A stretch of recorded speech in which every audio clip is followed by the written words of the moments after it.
धर्म कौशिक जी। माननीय अध्यक्ष महोदय, पिछले समय हम लोगों ने प्रश्न किया था तत्कालीन मंत्री जी के द्वारा, उसके पूरे पीडीएस चावल के मामला है और पीडीएस चावल में जो अनियमितता हुई, हेरा फेरे हुई और जिस प्रकार से उसमें चावल माफियाओं के द्वारा गरीबों का चावल को अफरा तफरी किया गया, उसको लेकर के उस समय प्रश्न लगाए थे। तो मंत्री जी ने 24 मार्च 2023 तक पूरे परीक्षण करने की बात कही गई थी और उन्होंने कहा हम 24 मार्च तक के पूरे परीक्षण करा करके जवाब देंगे और 23 तारीख को 17 अवसान कर दिए। फिर जब एक प्रश्न लगाए तो उन्होंने कहा कि कोर्ट में याचिका लगी है और इसलिए जवाब देने के आवश्यकता नहीं है, जबकि कोर्ट में याचिका से कोई लेना देना नहीं है।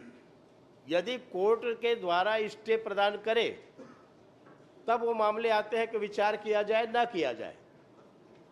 लेकिन जिस प्रकार से उसमें चावल में, गरीबों के चावल में बड़े मात्रा पर यहाँ पर जो गोरख धंधे जो चल रहे थे उसको लेकर के हम लोगों ने लगाया था, तो 24 मार्च के 23 को उसके पूरे जानकारी देने की स्थिति की बात की गई थी।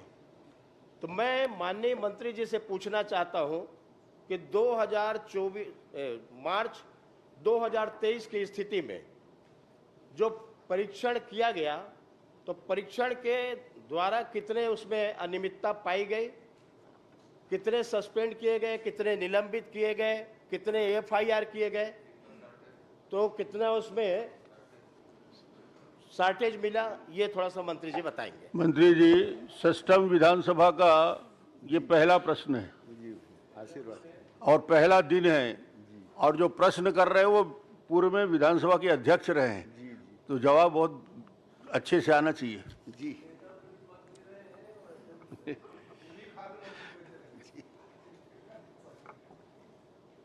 माननीय अध्यक्ष महोदय,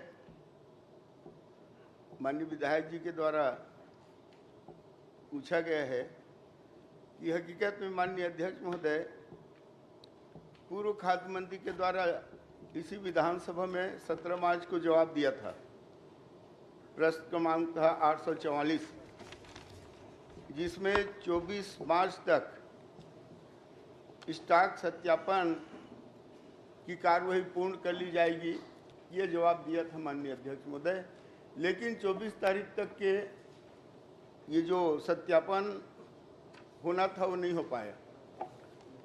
वो एक प्रश्न मैं कर लेता हूं, यदि 24 तक नहीं दिया गया और हाउस के में कमिटमेंट मंत्री का हो और आसंदी का निर्देश हो उसमें, और निर्देश का पालन नहीं, तो क्या विधानसभा के अवमानना नहीं है ये? माननीय अध्यक्ष महोदय, ये तो आसंदी का निर्देश था 24 तक करें करके, इस पर तो कार्यवाही बनती है, आगे प्रश्न की स्थिति नहीं बनती। आसंदी क्यों मानना हो रही है? जो भी दोषी है उसके खिलाफ में मंत्री जी क्या कार्रवाई करेंगे? रिकॉर्ड निकलवा के पहले देख लीजिए कि आसंदी का निर्देश है और आसंदी का जब निर्देश है तो अवमानना कार्रवाई होनी चाहिए इसमें।